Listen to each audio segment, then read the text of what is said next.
Hey there, Gothamites. Welcome to the ARKHAM Sessions. Brian Ward here, alongside the uber-smart and talented Dr. Andrea Letamendi. Hello, Andrea. You're too kind.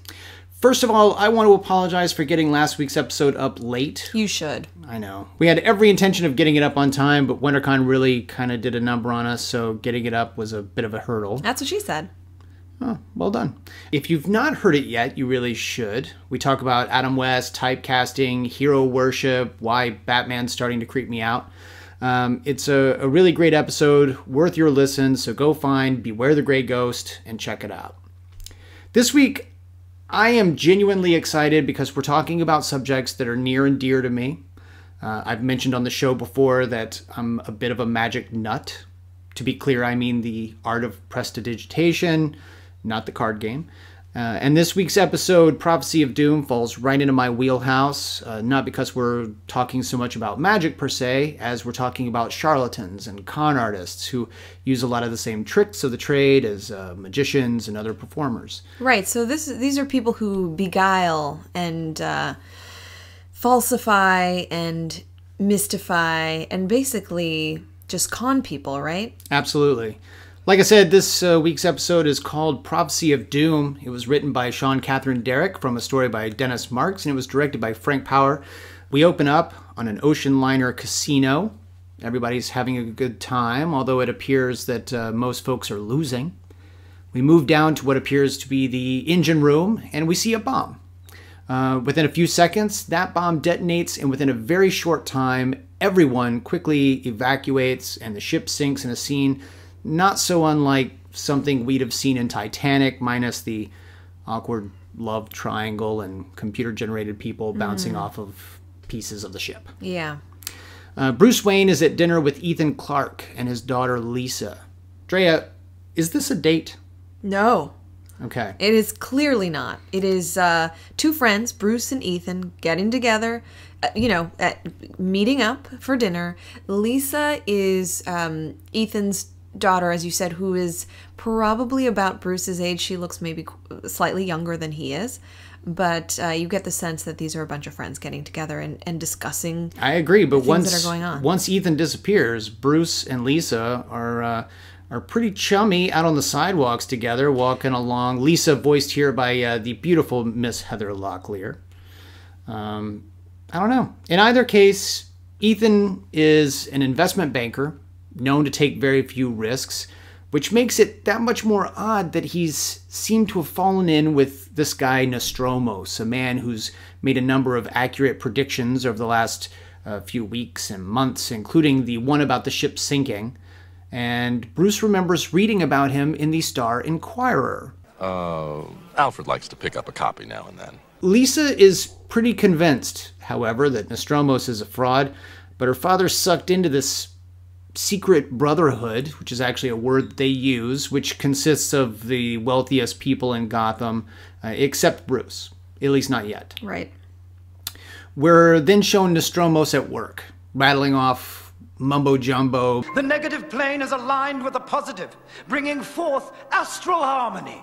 What? It all comes down to tonight being a good night for prophecy. Right, and so Bruce is there. He's in the audience. Our understanding is that he is there to sort of get some more information. He's putting together some evidence because he's quite suspicious of Nostromos, and we can tell from the dinner conversation earlier that he's skeptical, that he is raising an eyebrow. He wonders why Ethan has been believing in what seems to be, a magic trick. Right. So, yeah. And Lisa is obviously concerned about her father, and Bruce wants to look into that. He is in full detective mode here.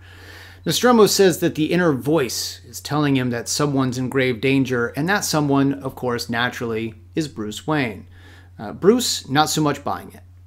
He goes to the Batcave and finds that Nostromos is none other than failed actor / petty larcenist Carl Fowler, and his known associate is special effects guru Lucas. Lucas. Just Lucas.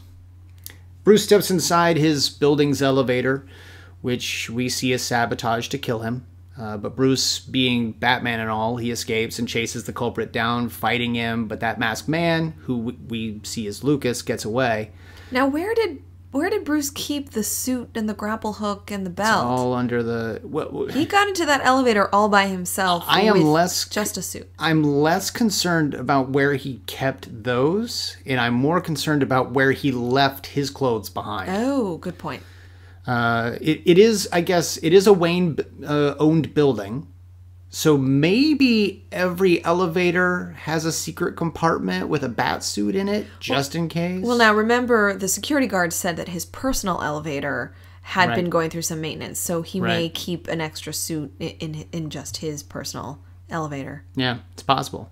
Nostromos is ticked, though, that Wayne wasn't killed. Can't you see how his death would have affected the Brotherhood? How vulnerable they would have felt. We could have finally hit them for all they're worth.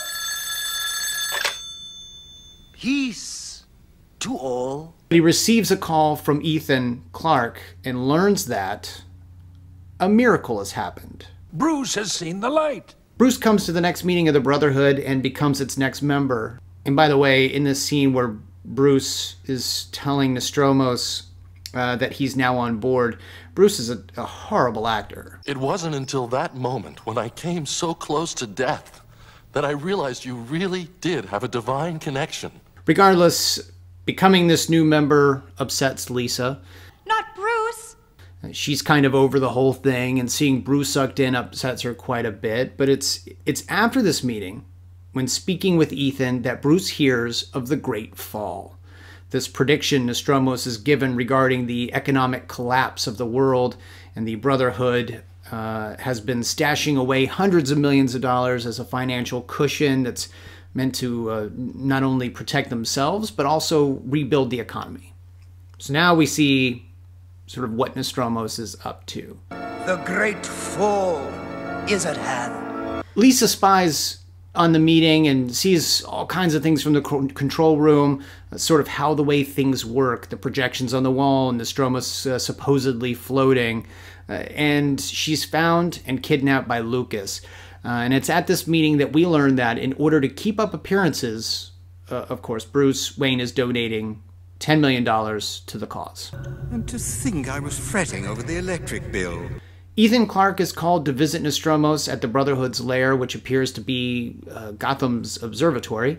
I'm not entirely sure why that's not open to the public, but he's got a throne room and, all of that. Ethan is told that the funds are in jeopardy. The Great Fall is imminent, and Ethan has to sign over the funds to Nostromos. And he's not so sure about this right away. So Nostromos goes to his ace in the hole, of course, which happens to be his daughter Lisa, strapped to the giant recreation of Mars in the automated solar system up above their heads. Lisa! Batman steps in, and the remainder of the episode is basically an elaborate fight, albeit a cool one, within the solar system, and Batman saving Lisa at the last minute before she's cut to pieces by the rings of Saturn, etc. And ultimately, Batman catches Nostromos, or Carl Fowler, and Lucas, and they're prosecuted by the DA, who predicts a life sentence. So that's that. Pretty cut and dry. For starters, Drea, we're clearly dealing with a con man here. Bruce? Yes, Bruce. Two-part question here. Let's talk about the psychology of both the con artist and their victims. What does it take to be someone who is so confident and so charming and so alluring as to get money from victims? And on the flip side, what does it take to be the type of person who is going to give that person money? Well, first, a con artist is short for confidence artist. Correct. So a confidence artist is someone who will exploit the characteristics of the human psyche. Right. Things like dishonesty, vanity, compassion, irresponsibility, greed, feeling grief, feeling vulnerable. Okay. It's not so much that people lack information or that they lack intelligence when they're sort of falling for these tricks. or these cons. They're simply susceptible because of their emotional state, their mood state, or simply the characteristics of the con artist, such as having authority, having characteristics that are very likable, empathizing, trying to connect with the person, and of course, having a reputation, being socially well known, or having a high profile. Nostromos fits all of these characteristics to some level. Right. I'll get into some of those details more, but first let's talk about what a scam really is. Oh, okay. A scam has two main stages. Okay. 1, a scammer provides false information and urges a potential victim to act upon it. And 2, the victim acts on the false information and transfers some benefits to the scammer. Okay. A recent survey by the Federal Trade Commission found that nearly 26 million Americans had been victims of fraud. Wow. And what's interesting about that is that the people who are most susceptible to those scams were 1, risk takers. People who reacted to unsolicited requests, things like those emails you get from the internets. Right. The Nigerian prince. Yes, people actually fall for that. 2, people who are grieving, people who had recently experienced some kind of injury, a divorce, a death in the family, a loss of a job. And 3, debtors. People who are desperate to escape their financial troubles. Right. So you can see how all these 3 categories are people who are vulnerable to, to being conned. So people who need either some sort of easy money, or people who need some sort of emotional comfort. Exactly. Sort of reminds me, being the fan of magic and the fan of this sort of stuff that I am, this actually reminds me of people who are famous for doing these sorts of things. And that's like the fraudulent psychics and mediums that you see on TV. People like the John Edward, Sylvia Browne before she died, James van Praagh, people who have made names for themselves by supposedly talking to the dead. The Long Island medium is she's the current cold reader. She kills me, man. She kills me. Well, I mean, then she could talk to you after she look, does that. that's true. Except that she can't. Just as a bit of a public service announcement, guys, these folks, take it from one person who knows a lot about things that they're doing, not real. They are not speaking to the dead. There are things such as cold readings and hot readings that these folks are using, and if you just do a little bit of research on things like this, you will learn all about the techniques they're using to supposedly talk to the dead. Do not give those people your money, or you will be sort of falling into Nostromos's trap. Right, and again, I want to reiterate that victims, people who are taken advantage of, are not poor decision makers. They're not people who are unintelligent. They're actually people who are often professionals, often successful. Actually, the episode we're talking about in BTAS shows Ethan, a successful business savvy guy, known who for falls not for this. known for not taking risks. Exactly. Well, So, and it sort of plays on their fear a little bit. I mean, Absolutely. this guy has predicted the fall of the economy, and he has basically done everything he needs in order to gain their confidence. He has convinced all these people that they need to put this surplus of cash together to protect themselves, and then to eventually rebuild the economy, that it's going to be all up to them. And then he's also done something that is a little bit of a further step to gain their confidence, and that is he has made sure that he has no control of the money. He can't touch it without my written approval. Nostromos insisted everything be above board. He can't touch it unless Ethan Clark signs it away to him. Ethan being the representative of the Brotherhood. He has made sure that Ethan has to sign the money over to him before he gets any of it. And of course, that just further puts their faith in this person, because he's clearly not out for himself. He's out to help them. And it's just one of those sort of brilliant steps by a con artist to make you believe that this person is doing this for you. right. The other thing I like about this episode is that you have Ethan and Lisa kind kind of reacting to Nostromos in different ways. Lisa, I like Lisa. She's a young woman who is clearly not falling for it. Right. She's bright. She's she scrutinizes Nostromos's methods, and she has conviction that he is basically a con artist who's trying to steal money from her father. Right. Meanwhile, her father, as we mentioned, he's essentially taken advantage of. But research actually shows that people who are older, specifically older than the age of 60, are more susceptible to cons. Why is that? Well, a recent study done at UCLA showed that it actually has to do with parts of the brain. Older people are especially vulnerable to becoming victims of fraud because of a particular region of the brain that influences the ability to discern who is honest and who is trying to deceive us. So based on a facial expression, based on how someone looks in their emotional expression in their face. So it's funny, biology is actually counteracting what experience has done. You would think that experience would make these people less susceptible because they've seen it all, but really their brain is shutting that portion down slowly? Right. So what the study found is that older people fail to interpret an untrustworthy face as potentially dishonest. The reason for this is that it seems like the brain, they specify the anterior insula, which is linked to disgust and is important for discerning, like I said, untrustworthy faces. It's less active in adults who are older than younger adults. Interesting. This actually sort of, I guess, it explains a lot about con artists in the past. We always hear about them conning older people.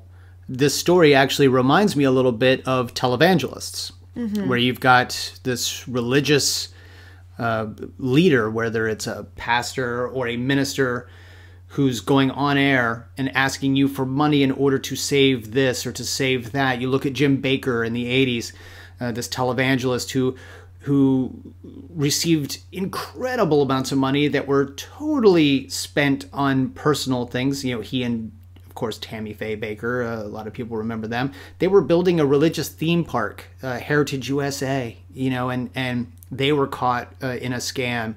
Benny Hinn. I mean, Benny Hinn was probably one of the worst of them because he actually claimed to be able to perform miracles. He was bringing people on stage. He could heal people.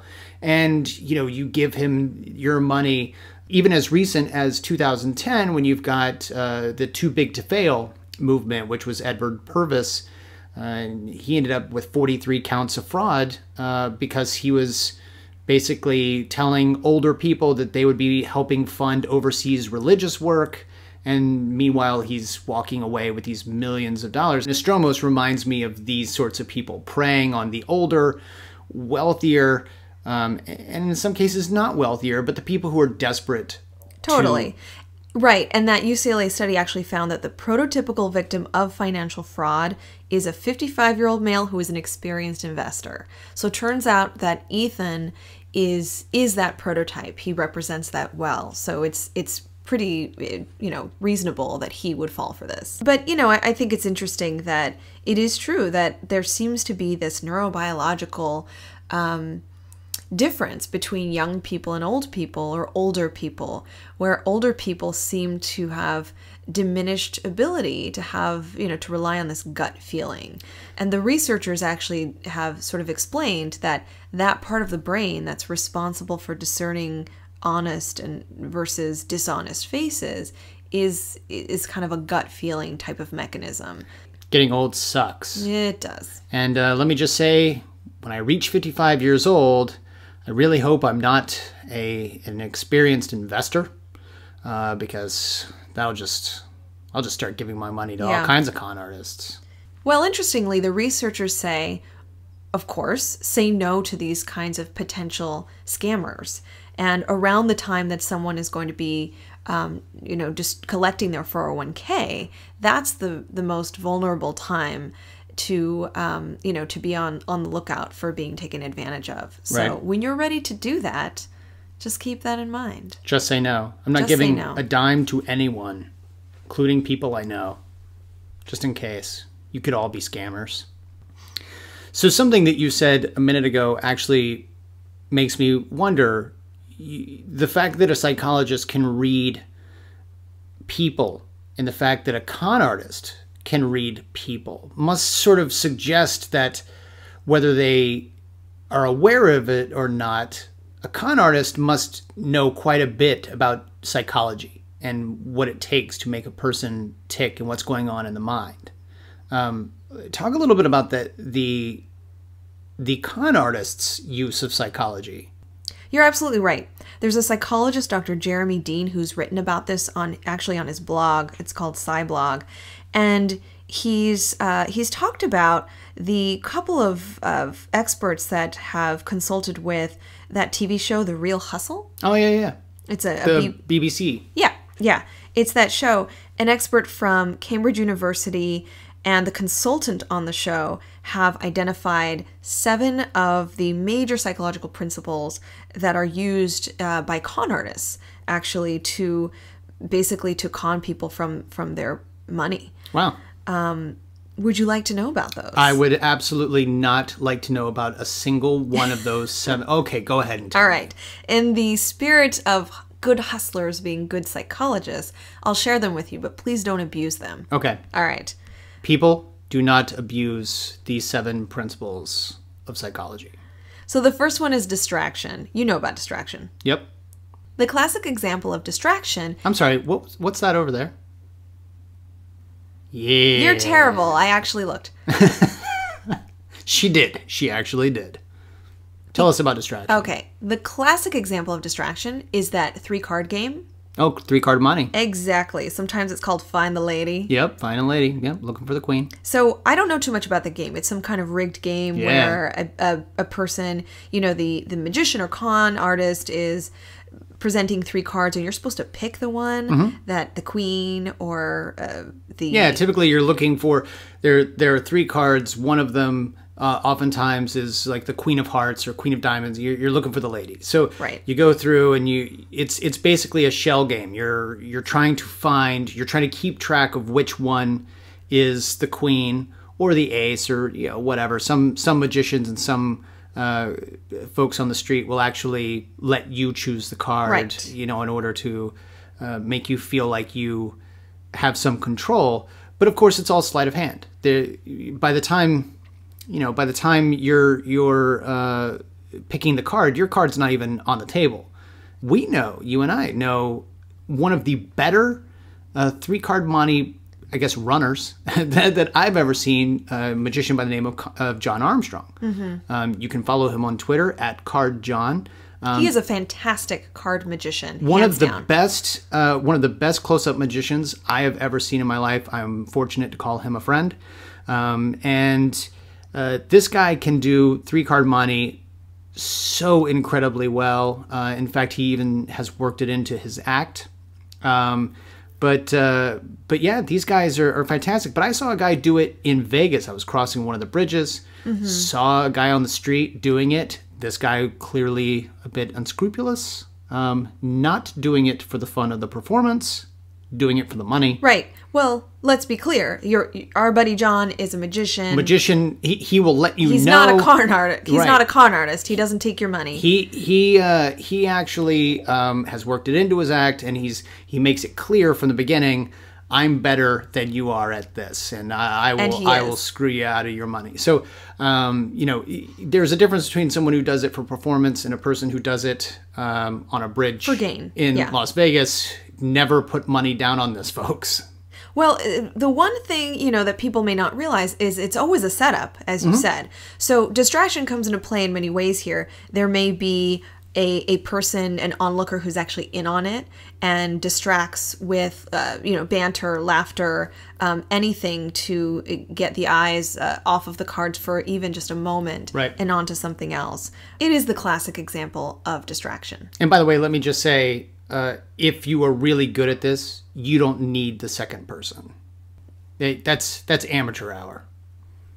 Right. The idea is that the person you are conning doesn't notice what they don't notice, Right. right? So the psychology here is that the mind is designed to fill in the gaps for us. And so when they don't see that sleight of hand or that part of the trick, they just assume that it continues to be in the spot that they thought it was. So distraction is one of the principles of conning.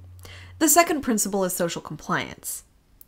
We know that humans are especially willing to do things when an authority figure tells them to do something. Okay. There's actually a study, I'm sure you've heard of it. It's the Milgram obedience experiment done at Yale University. That's the one with where he split the two teams up. One was like the authority and one was the people. Mm-hmm.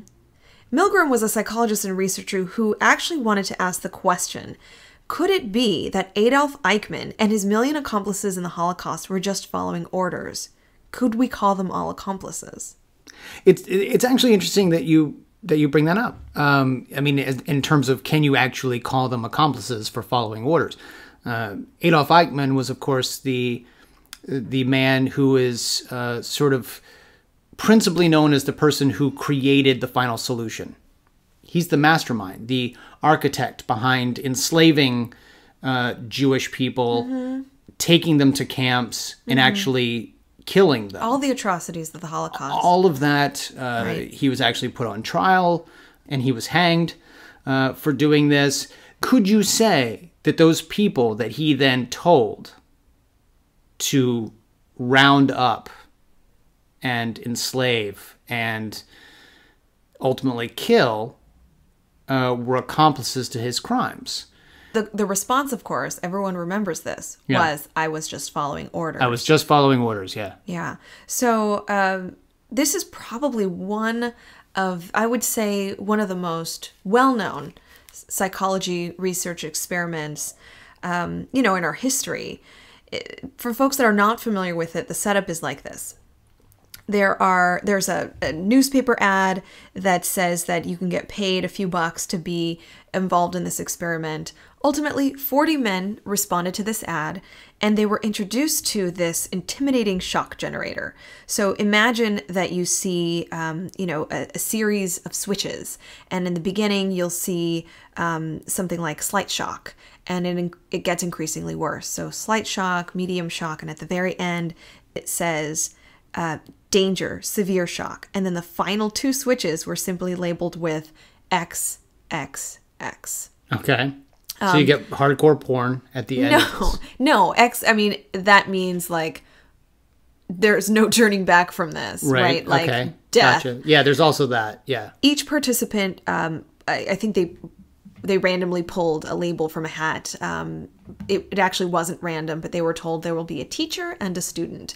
And the two participants chose the piece of paper randomly, and of course, everybody got teacher. Okay. The student is a Confederate, is someone who is part of the experiment. Okay. So everybody gets teacher, and as part of the experiment, the participant would go through a series of quote unquote teaching the student something. So inevitably, the student would get it wrong, and so the teacher would be told by this authority figure, a person in a white lab coat, an older gentleman, an expert in the field, telling them you must increasingly hit that switch your comrade, as your colleague in the other room is getting shocked. So you don't see the other person. You are you're in separate rooms. Once the 300 volt level had been reached, the learner / the person in on it starts banging on the wall and demands to be released. So of course, most of us would say, should I stop? Is it okay to stop? And when that comes into question, the experimenter will say, please continue. If asked again, the experimenter will say, the experiment requires that you continue. Now, at some point, you hear screaming in the other room as you're increasingly, hitting,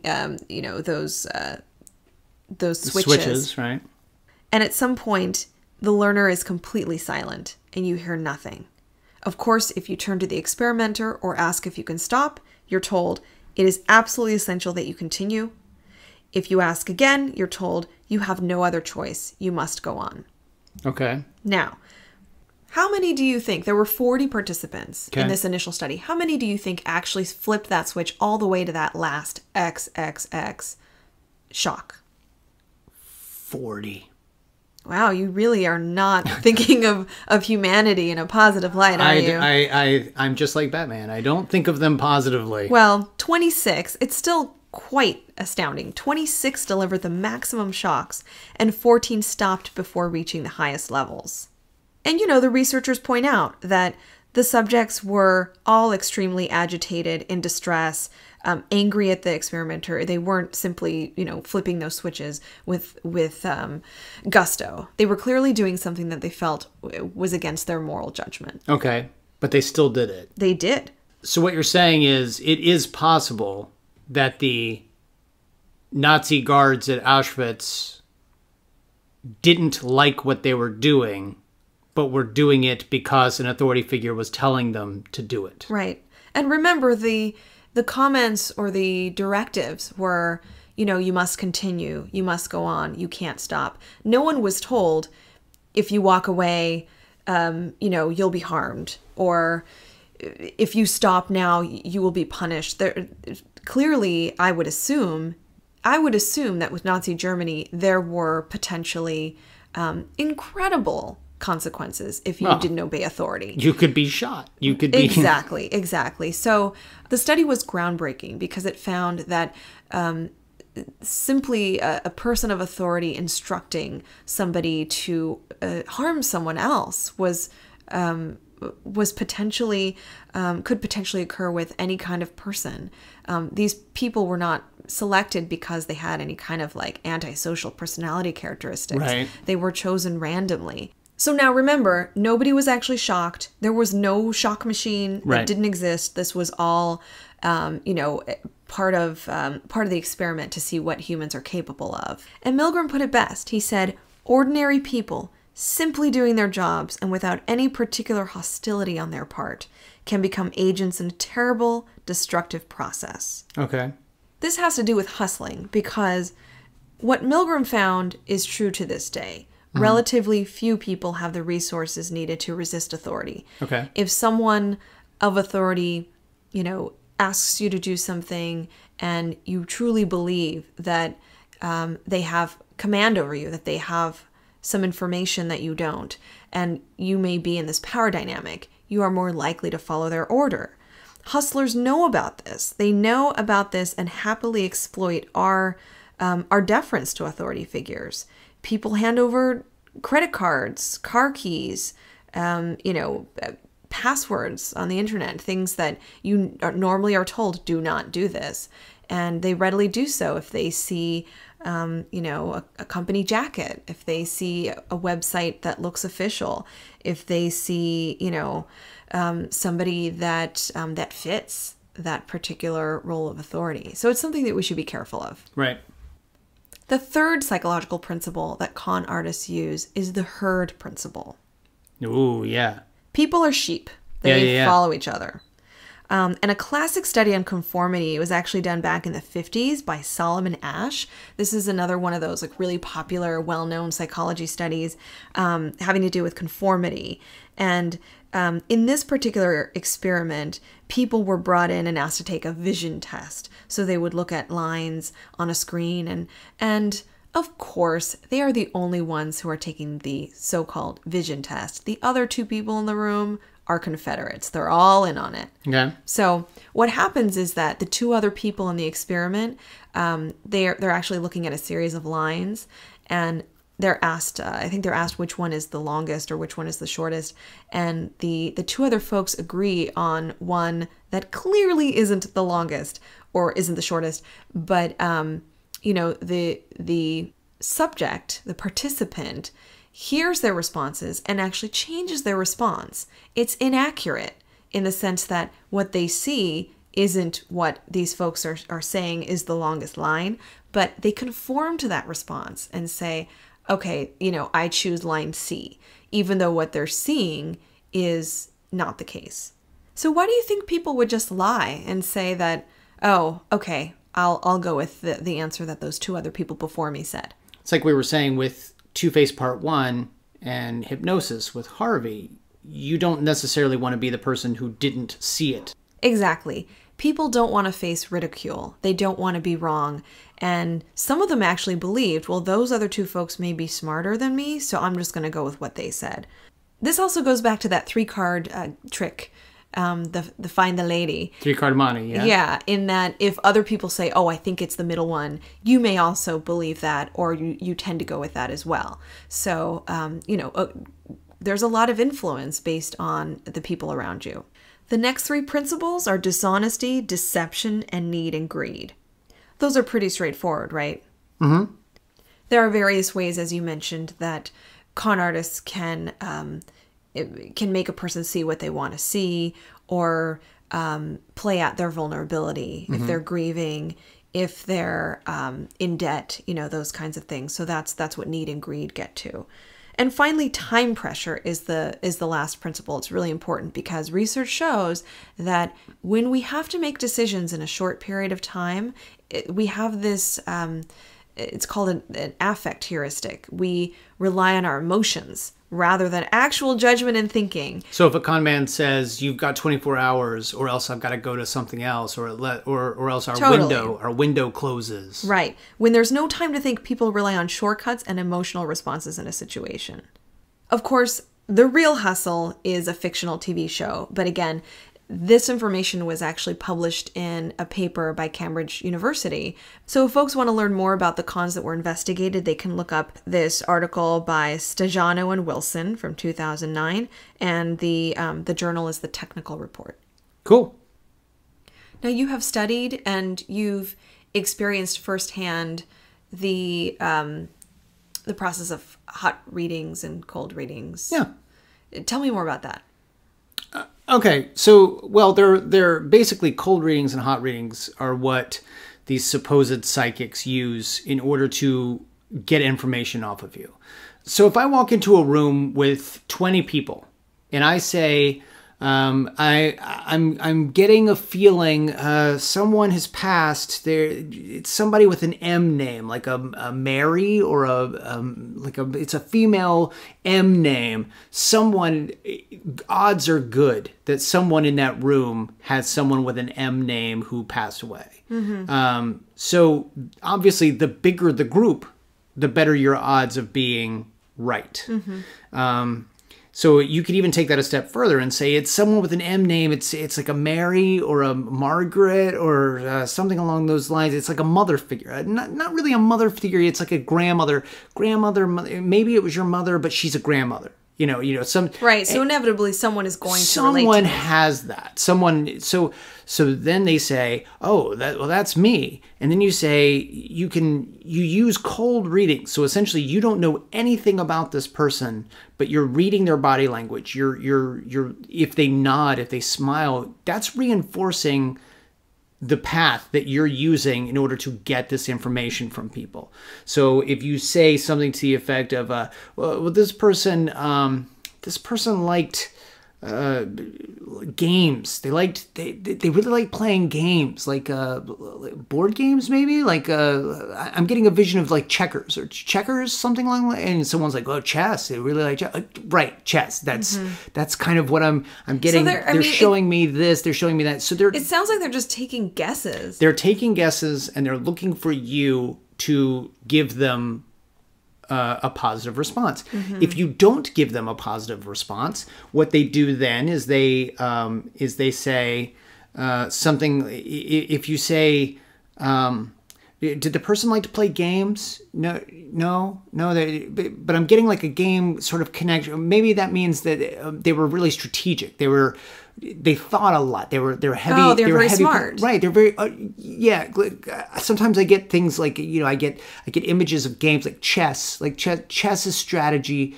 So this person was very strategic, right? Right. Oh yeah, they were in the army. Right. They were in the army. Okay. So they're showing me that they were a strategic mind. They were, so they will take misses and turn them into hits. Now, if you're doing a hot reading, that would be like if I came in, and trust me, all of the contemporary, the John Edwards, Sylvia Browne, before she died. Long Island medium. Long Island medium. These people have a tendency to do what's also called a hot reading. And that is that you're not going in cold. You know information about these people. So maybe your show producer called someone up and said, oh, I hear you want to be on the show. Who are you looking to talk to? Oh, I'm looking to talk to my mother. Oh, you're looking, so you're wanting to connect with your mother. Oh, that's very sweet. Trust me, none of this is going back to the Long Island medium. What was your mother's name? Oh, my mother's name was Mary. She loved playing chess. She, it was her favorite thing in the world. Oh, this is good information to have. Thank you very much. And then they will feed this information to the Long Island medium or to John Edward or to whomever. Or they'll go so far as if there's a live show or taping of some sort, they'll have microphones in the green rooms and in lines and things like that. Yes, absolutely. What they'll do is you will be in a room and you think you are just talking with your buddy or your husband or your wife next to you, but really there are mics in the area that are picking up what you're saying. And if you tell your husband or your wife, well, I'm really hoping my mother comes through, oh, she used to have this toy that she would put by my bedside or whatever, those people will then pick up on that. And they will say, John Edward, go to the person in the third row, second seat. That person is looking to go for their mother. They're looking for a toy that they used to put next to the bedroom. One of the most famous cases of something along these lines, they still do it today, but one of the most famous cases was this evangelist by the name of Peter Popoff. And Peter Popoff his wife used to be in a control room and they used to do interviews of people. And then she would tell Peter up on stage through... Oh, like a bug in the ear. Through a bug in the ear, such and such, back corner, looking to talk to their mother. Or this person has this affliction. This person has polio, wants to whatever. And then he would as if mystically, I'm getting a sense of, Jimmy, young Jimmy, you've got polio. Let me... come up here. Let's, and then he would, do these things. One of the most famous debunkers, in fact, he's a great hero of mine, James Randi, the amazing Randi, who has spent a great deal of his life debunking these people because he was a magician. Debunking their abilities. Debunking their abilities. He is a magician. He's a performer, and a fantastic performer. But he doesn't like anyone who tries to take advantage. So he actually started up the James Randi Educational Foundation, and they have had for decades now an offer on the table. $1 million to you if you can prove, based on a series of tests agreed upon by yourself and the James Randi Educational Foundation, if you can prove without a shadow of a doubt that you hold some sort of paranormal or supernatural or psychic ability, if you've got one of these abilities, he will hand you $1 million if you can prove it. To this day, no one has been able to claim the $1 million. And people used to go to James Van Praagh.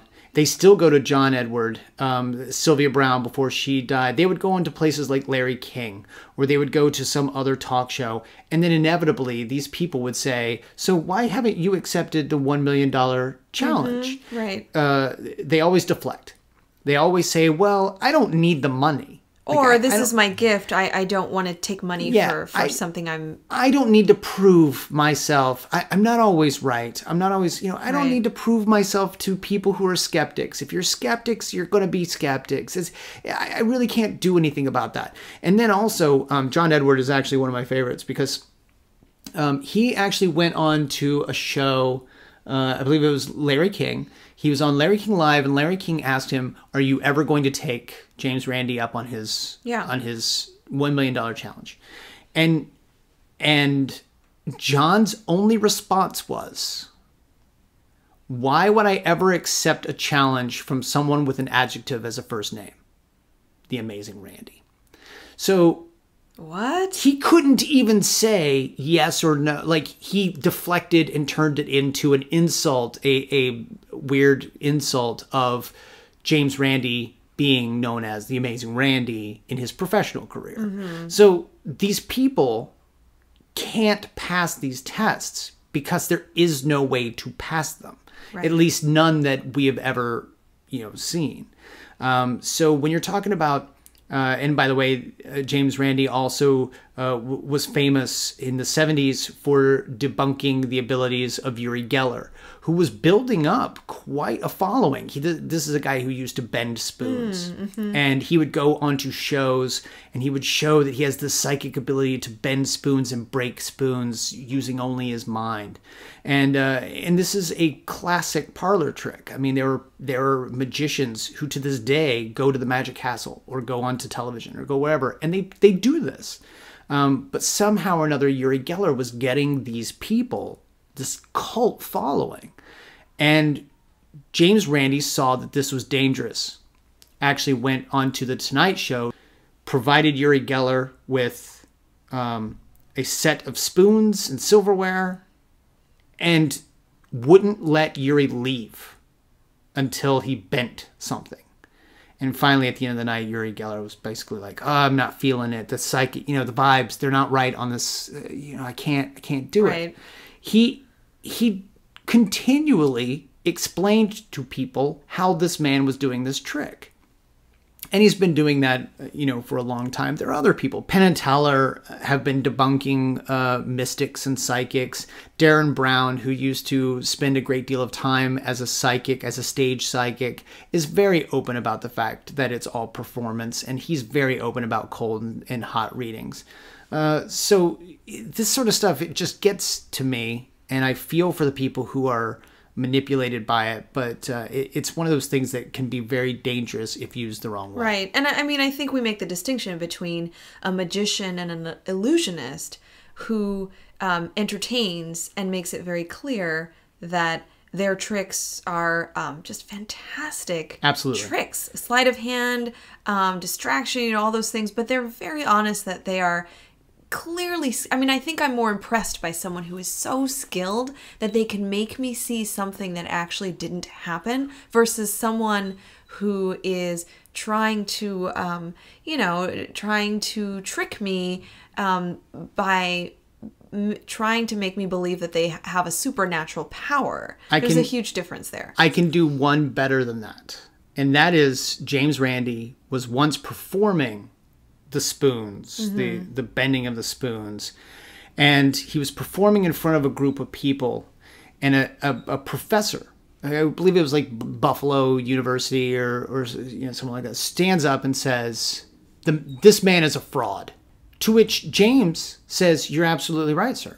I am a fraud. I'm a fake. I'm a charlatan. I'm a phony. This is what I do.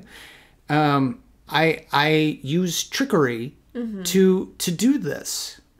And the guy says, "No, you're trying to make us think you're using trickery when really I believe you have psychic powers." And true story. Like, that's awesome. Like the guy was like, no, you're telling us it's something we could all do. Right.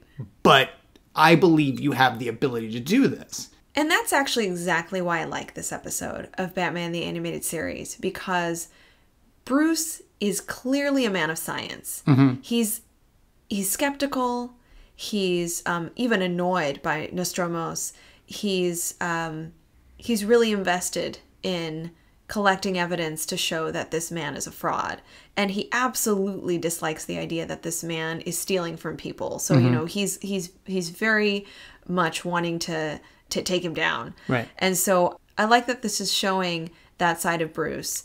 Although he doesn't spend a lot of time in this episode debunking all of Nostromo's, little tricks, we do see some interesting parts of the episode, like the hook in Nostromos's robe. Yeah, in the back of the robe. Yeah, no one really points it out, but we see it, and that kind of indicates that he is on some kind of pulley system or and wire. Batman uses it to his advantage when he actually lifts Nostromos up and starts moving him around, but they don't ever call it out. He's also, when Bruce is in the during the performance, when Nostromo says that something is going to happen to Bruce, Bruce's glass shatters. Right. And later, Bruce explains, Psychic vibrations, Alfred. Though I'd bet on a high-frequency sonic device. So again, he's looking at what is the most plausible? What are the scientific or reasonable explanations for these things, rather than this man clearly has supernatural powers? Right. Yeah, we've talked a lot about real life examples of these people. I mean, we've talked about the televangelists, Jim Bakker, Benny Hinn. We've talked about Uri Geller and Peter Popoff and Edward Purvis. We've talked about these folks. I think that we would probably look at Nostromos and we would say that more than likely, I think it's safe to say that Nostromos is probably best described as a modern-day Rasputin. And with a number of these other fraudsters thrown in, for sure. For those who aren't aware of Grigory Rasputin, he was the chief advisor to Nicholas II, the Romanov family in Russia. He was actually brought in. He was actually brought in because the Tsar's only son. I think Nicholas had 3 daughters, and then his son was born, and he was the heir to the throne, Alexei. And he was born with hemophilia, and this was a disease that was passed down from his wife, Alexandra, and they were trying to keep it quiet. But ultimately, he ended up getting very sick, and they ended up going to doctors. They ended up going to other healers, and they really couldn't make anything work. So they eventually called in Grigory Rasputin, who was basically a pilgrim, a religious pilgrim. He believed, other people believed that he was some sort of faith healer and a wise prophet, and he essentially became the most powerful man in the kingdom because he was actually successful, relatively, where others weren't.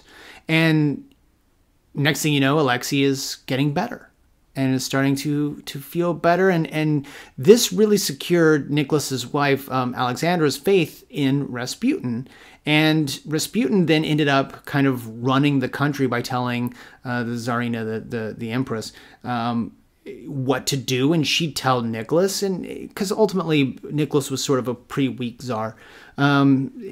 Rasputin was actually so polarizing in that for some, he was a man of faith with whom God walked. I mean, really, basically, until she died, Alexandra was defending Rasputin. And others, however, thought that he was a charlatan. There were several plots for assassination, and to my knowledge, there was at least one actual attempt that was nearly fatal. I mean, he was stabbed in the stomach, nearly killed. And eventually he was murdered. And so he definitely, when you look at the character of Nostromos, you can kind of get that feeling of Rasputin, a dark figure, who's basically a mythical figure at this point. I mean, even his own death is has become exaggerated over the decades since it happened. So, yeah, I would say that Nostromos is probably a cross between Grigory Rasputin and then all of these other people that we've talked about. Or all these other kinds of people that not specifically those people, but, That's all that I have from here. What about you? Any final thoughts on Prophecy of Doom? No, I think it was a well-written, clearly fascinating episode that, that teaches us a bit about where Bruce stands. And yes, Batman saves the day. He saves Lisa. He saves Ethan. That's all necessary as part of the episode. But I think we learn quite a bit about trusting people, about the idea that people may take advantage of you, the idea that the supernatural is really just a myth. I think there are some really important themes and topics that this brings up. Yes. So be careful out there, especially as you get older. Anyone 55 or older, you're screwed. I'm sorry.